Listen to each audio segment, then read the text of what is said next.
انہوں نے کہا پلیت کا جنازہ تھا اور پلیت ہو کے انہوں نے پڑھا، ایک شخص کے بارے میں وہ بتا رہے تھے، ان کا دوست تھا. تو اس حوالے سے انہوں نے کہا کہ جو ہے شیعہ کا جنازہ جو ہے آپ نے نہیں پڑھنا چاہیے، کیونکہ اس کا پتہ نہیں ہو کیسا ہے کیا ہے. تو یہ تو کسی کا بھی نہیں پتہ ہوتا کس کے دماغ میں کیا چل رہا ہے، اس کا عقیدہ کیا ہے، وہ کیسا ہے. تو اس حوالے سے حسن ظن رکھنا چاہیے مسلمان بھائی کے حوالے سے. ایک دوسرا مسلمان بھائی ہے، آپ مسلمان بھائی ہیں، تو اگر وہ کوئی چیز آپ کے گھر پہ بھی پہنچاتا ہے کھانے پینے کے لیے، اور وہ حضرت عائشہ رضی اللہ تعالیٰ عنہ کی حدیث مجھے یاد آئی اس حوالے سے کہ نئے کچھ لوگ مسلمان ہوئے تو حضرت عائشہ رضی اللہ تعالیٰ عنہ کے گھر پہ جو ہے کچھ کھانے پینے کی چیزیں لے کر آئے. تو حضرت عائشہ رضی اللہ تعالیٰ عنہ نے جو ہے آپ صلی اللہ علیہ وسلم سے پوچھا یہ نئے مسلمان ہوئے ہیں، ان کا ذبیحہ کھا سکتے ہیں کیا؟ اس میں ہو سکتا ہے کہ جو ہے انہوں نے ذبیحہ صحیح نہیں کیا ہو. تو اس حوالے سے نبی کریم صلی اللہ علیہ وسلم نے کہا کہ جو ہے مسلمان ہونے پہ جو ہے حسن ظن رکھنا چاہیے، تو آپ اس کو کھا سکتے ہیں. تو اسی حوالے سے جب مسلمان شخص ہے تو اس کے نماز جنازہ اس کے عقیدے کا آپ کو نہیں پتہ کیا عقیدہ تھا، کیونکہ شیعوں کے اندر کچھ ایسے بھی ہیں، کیونکہ ان کے اندر بھی بہت سارے اندر فرقے بن چکے ہیں. تو کچھ ایسے ہیں جو صحیح درست راہ پہ بھی چلتے ہیں، کچھ ایسے ہیں جو غلط راستوں پہ، جو بدعت کی راستوں میں بھی چل رہے ہیں. تو اس حوالے سے حسن ظن رکھنا چاہیے، اور نماز جنازہ پڑھنے میں تو آپ پڑھ سکتے ہیں، اس میں کوئی معاملہ نہیں ہونا چاہیے. تو بہرحال آپ کے سامنے میں نے موقف پیش کر دیا، یہ میرا اپنا ایک رائے تھی، اس کے اوپر آپ اختلاف کر سکتے ہیں. تو آپ کے سامنے موقف پیش کر دیا، آپ اس پہ ریسرچ کریں، آپ جو ریسرچ کر سکتے ہیں کریں. لاسٹ موقف لے لیتے ہیں انجینئر محمد علی مرزا صاحب کا، اس کے اوپر وہ کیا کہتے ہیں. کیا شیعہ کا نماز جنازہ پڑھنا چاہیے؟ اس کے جواب میں وہی بات کروں گا جو ہمارے شہزاد بھائی بڑی پیاری بات کرتے ہیں. میرا تو دل ہے یہ ہر لیکچر اے لطیفہ اوریجنل لطیفہ جو سنانا چاہیے. شہزاد بھائی اپنے کسی جاننے والے کا ذکر کر رہے تھے، وہ غالباً کراچی گئے اور وہ شیعہ تھے بھائی، انہوں نے کبھی سنیوں کی مسجد میں نماز نہیں پڑھی تھی. لہٰذا جس نے سنیوں کی مسجد میں نماز نہ پڑھی ہو اور وہ کو 65 ماڈل شیعہ ہو پرانے زمانے کا جو سوشل میڈیا بھی نہ یوز کرتا ہو، اس کو یہ پتہ ہی نہیں ہوگا کہ سنی ہاتھ باندھ کے نماز پڑھتے ہیں، یا ایٹ لیسٹ پتہ ہوگا تو دیکھا نہیں ہوگا. اس نے ہمیشہ ہاتھ کھول کے نماز پڑھتے ہوئے دیکھا. تو وہ دیوبند کی مسجد میں چلا گیا نماز پڑھنے کے لیے. نماز جب پڑھ کے فارغ ہوا تو کافی سارے دیوبندی لوگوں نے، اور وہ مسجد بھی تھی ایک کلعدم تنظیم کی، وہ آ کے بڑی بڑی داڑھیوں والے زلفوں والے آ کے بیٹھ گئے اس کو گھیر کے. سلام پھیر کے جب وہ فارغ ہوا، وہ سلام ایسے سامنے سے پھیرتے ہیں، یہ بھی ٹھیک ہے، اس کا بھی جواز موجود ہے.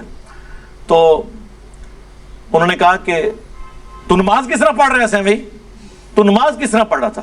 اس نے کہا میں بھی آپ سے یہی پوچھنے والا تھا کہ آپ کس طرح نماز پڑھ رہے ہو. صدقے. اس نے کہا اچھا ہوا آپ نے پوچھ لی ہے، مجھے بھی یہ کنفیوژن ہوئی تھی کہ آپ کس طریقے سے نماز پڑھ رہے ہیں. تو یہی بات ہے، کیا شیعہ کا جنازہ پڑھنا جائز ہے؟ دوسری پرچی آئے گی کہ کیا دیوبندی کا نماز جنازہ پڑھنا جائز ہے، کیا بریلوی کا نماز جنازہ پڑھنا جائز ہے.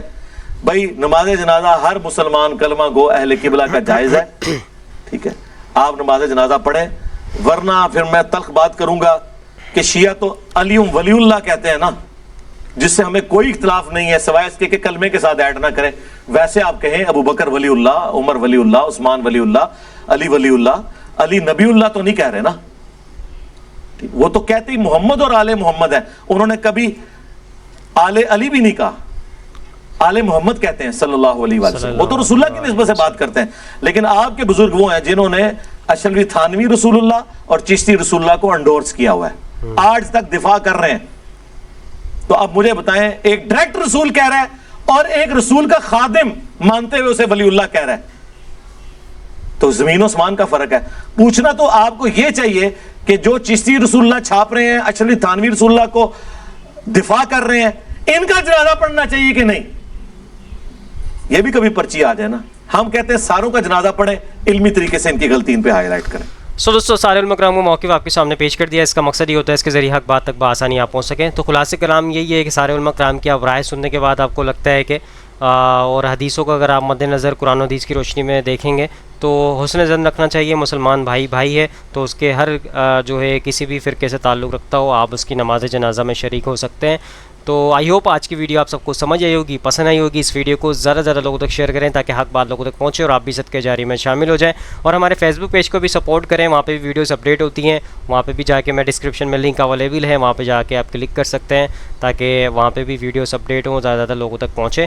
تو اس میں بھی سپورٹ کریں. اور دوسرا ہمارے یوٹیوب چینل کو بھی سبسکرائب کر لیں اور بیل آئکن کو کلک کر لیں, جو بھی اپڈیٹ ہوگی نوٹیفیکیشن آپ تک پہنچ جائے گا. انشاءاللہ نیکسٹ ویڈیو میں ملاقات ہوگی. یہاں پہ دیجیے اجازت. دعا میں یاد رکھیے گا, اپنا خیال رکھیے گا. اللہ حافظ, فی امان اللہ. اے خدا جس نے کی جستجو مل گیا اس کا تو سب کا تو